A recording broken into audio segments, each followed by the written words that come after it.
If your friends told you to jump off a cliff, would you?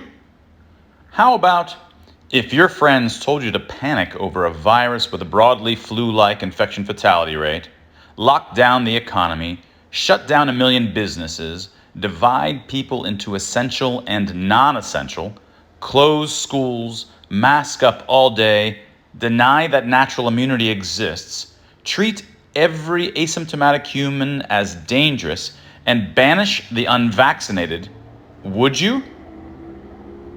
Collective hysteria is no excuse.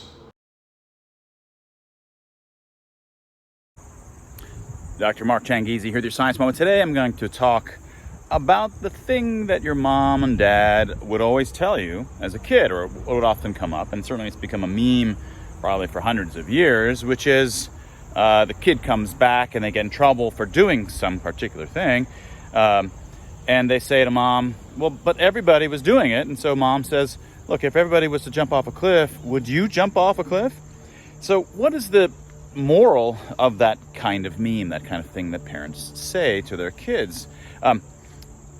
It's a recognition that people get caught up in little cliques and little group things and little mobs. It happens all the time. It happens at even small scales with relatively small numbers of people.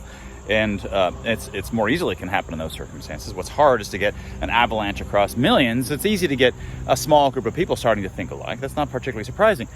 But it happens all the time at those scales. So it's really a big piece of advice is like, no, you have to think independently. You can't just listen to what your friends are saying and you might think it's a good idea.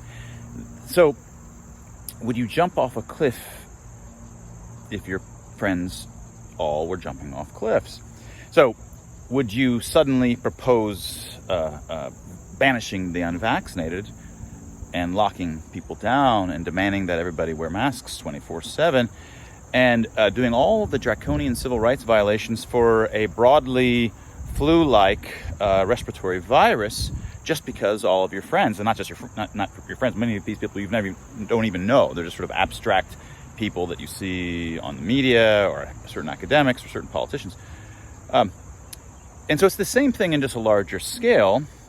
And the other part of that moral is that, and the key thing that I really want to get at here, is that when your kid comes to you and says, look, everybody was doing it, as if this is some kind of justification. No, you are still culpable. If Doug is the one who first suggested it in your group, he's just sort of posed the idea and suddenly it started to swim around their minds. Oh yeah, I think that's a good idea. It's not Doug's fault. You are responsible. You're culpable for getting caught up in it. All right? And just I had somebody respond to this kind of point before, and they said, yeah, well, a lot of people just keep their heads down and they're, not swept up, but they don't really have a choice. I'm not referring to that. The moral, this meme about your kid, would you jump off a cliff? It's when they come back to you and they're in trouble for doing it, and they're not saying, Mom, I had no choice. What they were doing was so stupid. But if I said anything against it, I'd be, they wouldn't think I'm cool. They think I was uncool, and I kind of just had to do it, even though it was stupid. And I agree. No, this comes up when the kid just does it because they think it's an interesting thing. It's the right thing in that moment to do with their friends because they're all doing it, and they can't really even believe they did anything wrong. And it was sort of the reason it was right was because everybody else was doing it. That, in some sense, was what justified why it was a good idea at the time. And then you have to slap the kid around, so to speak, metaphorically, and you say, no, you have to think independently. Just because they think it's all a good idea doesn't mean it's a good idea. That's the point, right?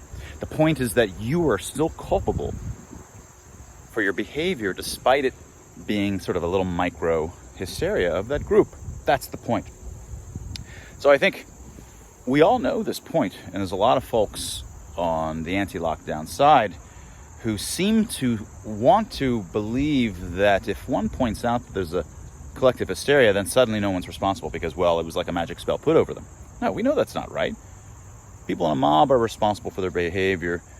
Your child, when they get caught up in the silly ideas the kids have and they do something naughty, they themselves are responsible. The same holds true at scale. And that was your Science Moment. Want to quickly mention one of the sponsors of us is Vino Optics. This is a company that comes out of my 2006 discovery about why we have color vision. Completely different from what anybody else expected. Color vision amongst us primates, this new red-green dimension, evolved to see blood under the skin. not because we care about blood per se, but it helps you see emotion, state, and health. And on the basis of that, we at Vino Optics, Dr. Tim Barber and I, patented technology, unique optical technology that optimizes these signals. And so we have FreeX Sunwear, the only sunwear on Earth that actually optimizes the signals that color vision is supposed to see, rather than just color changing stuff that all these billion-dollar companies have. We also have Vanefinder glasses, the world's only Vanefinder glasses, and the only color blindness correction glasses that correct the correct signal that we evolved to see. Go get yourself a pair, and that was your science moment.